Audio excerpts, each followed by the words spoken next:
ආයුබෝවන් අද අපි කතා කරන්න යන්නේ ව්‍යාපාර සංවිධාන කියන පාඩම ගැන. ඉතින් මේ පාඩම ගැන කතා කරන්න කලින් මේ පාඩම කියලා දෙන විදිය හොඳයි කියලා හිතනවා නම් අපේ channel එක subscribe කරන්න අමතක කරන්න එපා. ඒ වගේම like එකක් දාලා යන්න. අපි එහෙනම් යමු දැන් පාඩමට.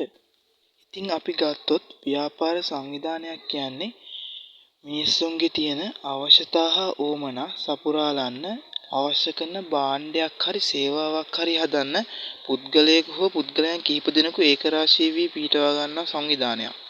උදාහරණයක් විදිහට පාසල ගත්තොත් අධ්‍යාපනය කියන අවශ්‍යතාව ගන්න අපිට පාසල වලින් පුළුවන් වෙනවා. ඉතින් අපි ව්‍යාපාර සංවිධානයක් කියන විදිහට හරියට නිර්වචනය කරොත් මිනිස් අවශ්‍යතා හා උවමනා සපුරාලීම සඳහා අවශ්‍ය භාණ්ඩ හා සේවා නිපදවීමට පුද්ගලයෙකු හෝ පුද්ගල කණ්ඩායමක් ඒකරාශී වීම ව්‍යාපාර සංවිධානයක් කියලා හඳුන්වන්න පුළුවන්. ඒක ඔයාලට මේ ඩිස්ප්ලේ එකේ පෙන්වනවා ඇති. ඉතින් මේ ව්‍යාපාර සංවිධාන වර්ග කරන්න පුළුවන් විවිධ නිර්ණායක තියෙනවා. ඒවා තමයි හිමිකාරීත්වය අනුව, අරමුණ අනුව, පරිමාණය අනුව. අපි බලමු දැන් මේ එක් එක් නිර්ණායක යටතේ කොහොමද ව්‍යාපාර සංවිධාන වර්ග කරන්නේ කියලා. හිමිකාරීත්වය අනුව ව්‍යාපාර සංවිධාන වර්ග කිරීමේදී සැලකිලිමත් වන්නේ මේ ව්‍යාපාර සංවිධානයේ අයිතිය තියෙන කාටද කියන එක ගැන. ඒ අනුව මෙම හිමිකාරීත්වය අනුව ව්‍යාපාර සංවිධාන වර්ග කිරීමේ ප්‍රධාන කොටස් දෙකකට වර්ග කරනවා. පළවෙනි එක තමයි පෞද්ගලික අංශයේ ව්‍යාපාර. දෙවෙනි එක තමයි රාජ්‍ය අංශයේ ව්‍යාපාර. පෞද්ගලික අංශයේ ව්‍යාපාර කියන්නේ එක් පුද්ගලයෙකුට හෝ පුද්ගල කිහිප දෙනෙකුට අයිති හිමි වෙන ව්‍යාපාර සංවිධාන. ඒ කියන්නේ එක් පුද්ගලයෙකුට හරි පුද්ගලයන් කිහිප දෙනෙකුට හරි අයිති හිමි වෙන ව්‍යාපාර සංවිධාන වර්ගයක්. එහෙමත් නැත්නම් පෞද්ගලික අංශය විසින් ප්‍රාග්ධනය සපයලා ආරම්භ කරන ව්‍යාපාර සංවිධාන තමයි පෞද්ගලික අංශයේ ව්‍යාපාර සංවිධාන කියන්නේ. අපි ගත්තොත් එහෙම ගෙවල් පැත්තේ සිල්ලර කඩ අනිකුත් සුපිරි සෙල් මේ සියල්ලම පෞද්ගලික අංශය විසින් ප්‍රාග්ධනය යොදලා ආරම්භ කළ තියෙන ව්‍යාපාර. එහෙම නැත්නම් එක් පුද්ගලයෙකුට හරි පුද්ගල කණ්ඩායමකට හරි අයිති හිමි වෙන ව්‍යාපාර. ඒ නිසා මේවා පෞද්ගලික අංශයේ ව්‍යාපාර විදිහට හඳුන්වන්න පුළුවන්. රාජ්‍ය අංශයේ ව්‍යාපාර. රාජ්‍ය අංශයේ ව්‍යාපාර කියන්නේ රජය විසින් ප්‍රාග්ධනය සපයලා කරගෙන යන ව්‍යාපාර. එහෙම නැත්නම් එක් පුද්ගලයෙකුට හරි පුද්ගලයන් කීප දෙනෙකුට හරි අයිති හිමිවන්නේ නැති රටේ මුළු මහත් ජනතාවටම අයිති හිමි වෙන ව්‍යාපාර සංවිධාන. උදාහරණයක් පොලිස් දෙපාර්තමේන්තුව ගත්තාම පොලිස් දෙපාර්තමේන්තුව කියන්නේ රජය විසින් පොලිසිය පවත්වාගෙන යන්න අවශ්‍ය ප්‍රාග්ධනය සපයන එහෙම නැත්නම් අරමුදල් සපයන එක් පුද්ගලයෙකුට හරි පුද්ගලයන් කීප දෙනෙකුට හරි ඒ පොලිසිය අයිති හිමිවන්නේ නොවන රාජ්‍ය අංශයේ ව්‍යාපාරයක්. එතකොට මේ පොලිසිය රටේ සමස්ත ජනතාවටම අයත් වෙන ව්‍යාපාරයක්. ඒ නිසා මේක රාජ්‍ය අංශයේ ව්යාපාරයක් කියලා හඳුන්වන්න පුළුවන්. ඉතින් අපි මේ කතා කරේ හිමිකාරීත්වය අනුව ව්‍යාපාර සංවිධාන වර්ග කිරීම. අපි කතා කරන්න යන්නේ අරමුණ අනුව ව්‍යාපාර සංවිධාන වර්ග කිරීමයි. අරමුණ අනුව ව්‍යාපාර සංවිධාන ප්‍රධාන වශයෙන් කොටස් දෙකකට වර්ග කරන්න පුළුවන්. පළවෙනි එක තමයි ලාභ අරමුණු කරගත් සංවිධාන. දෙවෙනි එක තමයි ලාභ අරමුණු කර නොගත් සංවිධාන. ලාභ අරමුණු කරගත් සංවිධානයක් කියන්නේ ලාභය තමන්ගේ මූලිකම අරමුණු කරගත් සංවිධාන තමයි ලාභ අරමුණු කරගත් සංවිධාන කියන්නේ.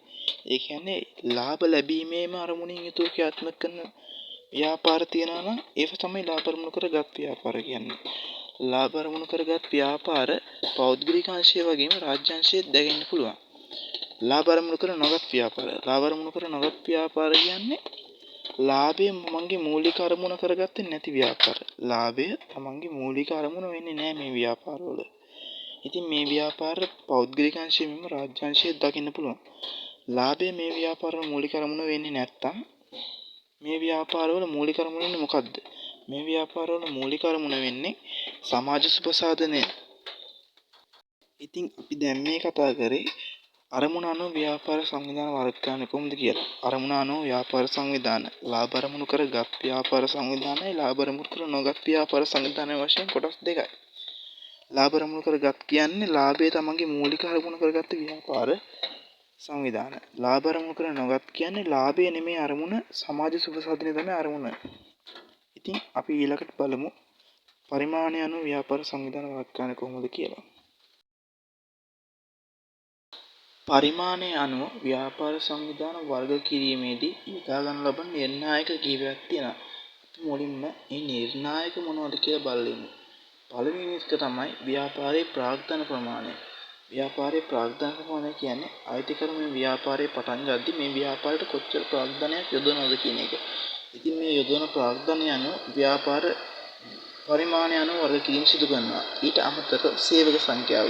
යම්කිසි ව්‍යාපාරයක සේවකයන් විශාල සංඛ්‍යාවක් වැඩ කරනවා නම් කුඩා සංඛ්‍යාවක් වැඩ කරනවා නම් කියන පදනම් මත මේ ව්‍යාපාර වර්ග කිරීම සිදු කරනවා. භාවිත කරන බලශක්ති ප්‍රමාණය ව්‍යාපාරයට හිමි ඇති වෙළඳපොළ කොටස යන සාධක මත මේ ව්‍යාපාර වර්ග කරනවා. වෙළඳපොළ කොටස කියන්නේ යම්කිසි ව්‍යාපාරයකට යම් වෙළඳපොළකින් තමන්ගේ භාණ්ඩ මිලදී ගන්නා පාරිභෝගිකයන්ගේ ප්‍රමාණය තමයි වෙළඳපොළ කොටස කියන්නේ. ඉතින් අපි බලමු පරිමාණය අනුව ව්‍යාපාර සංවිධාන වර්ග කිරීමේ ප්‍රධාන කොටස් දෙක මොනවද කියලා. පළවෙනි එක තමයි සුළු හා මධ්‍ය පරිමාණ ව්‍යාපාර. දෙවෙනි එක තමයි මහා පරිමාණ ව්‍යාපාර. සුළු හා මධ්‍ය පරිමාණ ව්‍යාපාරයක් කියන්නේ සාපේක්ෂව කුඩා ප්‍රාග්ධනයක් ආයෝජන කර ඇති අඩු සේවක සංඛ්‍යාවක් සේවය කරන භාවිත කරන බල ශක්ති ප්‍රමාණය අඩු කුඩා වෙළඳපොළ කොටසක් හිමි කරගෙන ඇති ව්‍යාපාර.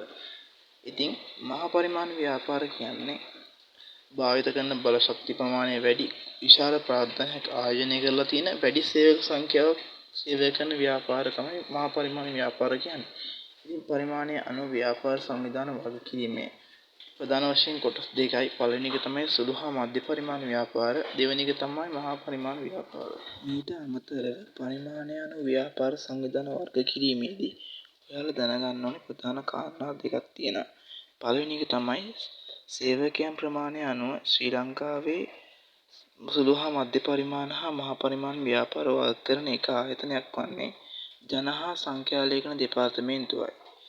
ඒගොල්ලන්ගේ නිර්වචනයට අනුව සේවකයන් 25කට වඩා අඩු සංඛ්‍යාවක් සේවය කරන 25ට වඩා අඩු සංඛ්‍යාවක් සේවය කරන ව්‍යාපාර සුළු හා මධ්‍ය පරිමාණ ව්‍යාපාර විදිහටත් සේවකයන් 25ට වඩා වැඩි සංඛ්‍යාවක් සේවය කරන ව්‍යාපාර මහා පරිමාණ ව්‍යාපාර ලෙස හඳුන්වනවා. ඉතින් අද අපි ව්‍යාපාර සංවිධාන හඳුන්වා දීමේ කොටස ඉවර කරලා ඉවරයි. දැන් අපිට තියෙන්නේ ව්‍යාපාර සංවිධාන වර්ග හඳුනා ගන්න. ඉතින් ඊළඟ වීඩියෝ එකක් මම ඉක්මනින්ම ගේන්න බලාපොරොත්තු වෙනවා. ඊළඟ වීඩියෝ එක හමු වෙනකම් මේ වීඩියෝ එක හොඳයි නම් අපේ channel එක subscribe කරලා තියාගන්න. Thank you. ඒ වගේම ඔයාලට ඕන note එක අපේ description එකෙන් ගන්න පුළුවන්. ඉතින් යාළුවනේ වීඩියෝ එක හොඳයි නම් subscribe කරන්න අමතක කරන්න එපා.